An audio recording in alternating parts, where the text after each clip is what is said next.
Seorang pemuda berusia belasan tahun menjadi seorang yatim piatu dan dibesarkan sebagai anggota militer.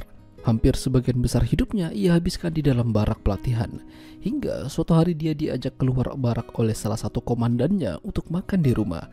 Di sana dia bertemu dengan istri komandannya yang masih muda, lalu terjadi percikan-percikan yang tak biasa di antara mereka.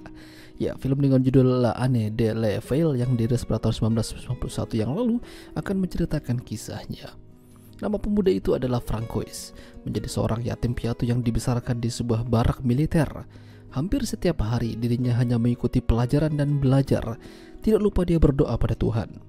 Tidak jarang Francois menjadi bahan bulian oleh seniornya. Beruntung ada komandannya yang peduli dengannya yang bernama Julien.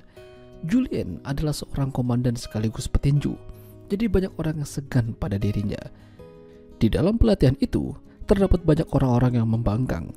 Jika itu terjadi, orang itu akan mendapatkan hukuman berupa pemotongan rambut hingga botak lalu dimasukkan ke dalam sel.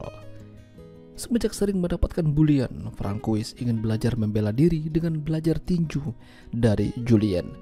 Dan semenjak itu juga, kedekatan di antara mereka makin terjalin.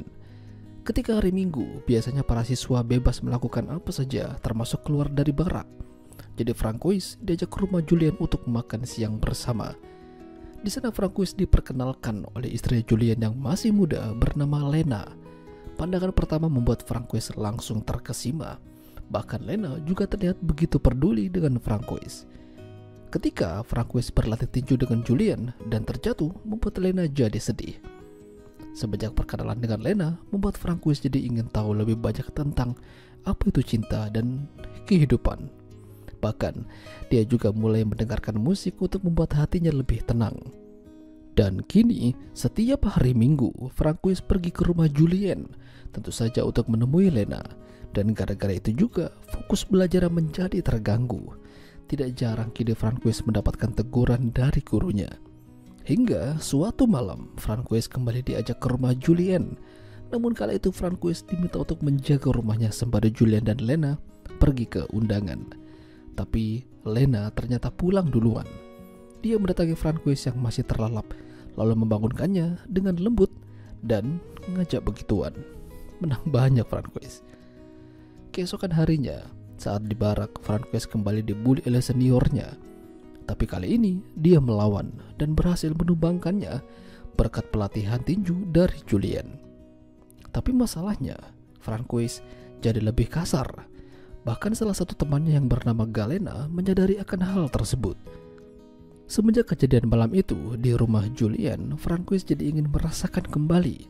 Namun dia hanya bisa membayangkan untuk sementara, karena akan sangat susah menemui Lena.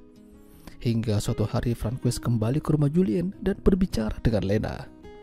Di sini Lena curhat dengan Francois tentang kehidupannya pada Julien. Ternyata dia tidak bahagia.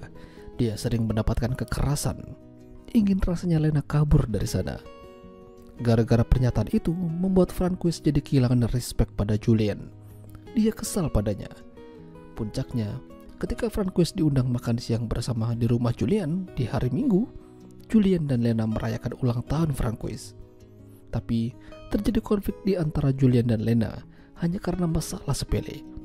Bahkan Lena digampar oleh Julien di depan Francois. Francois berteriak meminta Julien menghentikan hal ini. Dia kabur dari sana dan dikejar oleh Lena. Francois dan Lena bertemu di bukit. Sambil menangis, Lena ingin mengakhiri kehidupannya bersama Julien.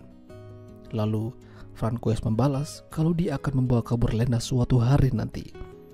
Larut akan obrolan, pada akhirnya mereka begituan. Semenjak itu Francois menjadi pembangkang. Dia terkena hukuman, dibotakin dan dikurung dalam sel. Hingga suatu malam Francois berpamitan pada Galena kalau dia akan kabur dari sana, meninggalkan barak. Dia berterima kasih atas musik yang ia perkenalkan padanya. Francois akan mencari kehidupannya sendiri dan suatu hari nanti akan membawa kabur Lena. Hingga 1 tahun telah berlalu semenjak kejadian itu. Ternyata Lena sudah pisah dari Julien. Dia membuka sebuah warung minuman di pinggir pantai. Dia melihat ada sosok pria yang ia kenal, dan ternyata itu adalah Francois. Pada akhirnya mereka bersama dan akan memulai kehidupan bersama-sama. Ya, itulah tadi alur cerita film La Année de la Veille. Jika kalian suka dengan video ini, jangan lupa untuk tinggalkan like, dan sampai jumpa lagi.